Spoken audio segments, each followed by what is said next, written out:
Morning. So you could see, looking at this dash, there's nothing in there for radio.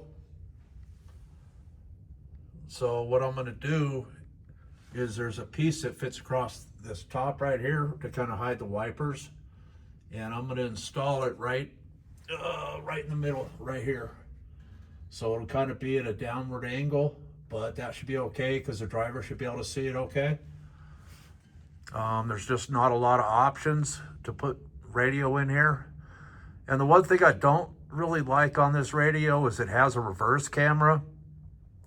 And I'm not sure, maybe I'll try to figure out a way to mount it on the back of the truck, but we'll see. In the meantime, I've got to get a piece ready so that I can put the radio in there. So I'll do a catch-up video on that piece that goes right up here on the top. All right. So as you can see, I cut this out, then I put the stereo support in there, and I don't know if it'll, because I just have the thing sitting up there, the whole piece right now, but that guy should go in there like that. And then it should be, let me see, something like that.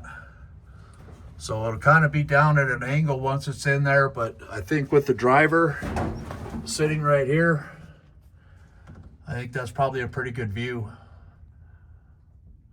So like I said, there's nothing here, and I don't want to go cutting this apart because it has that window open and close.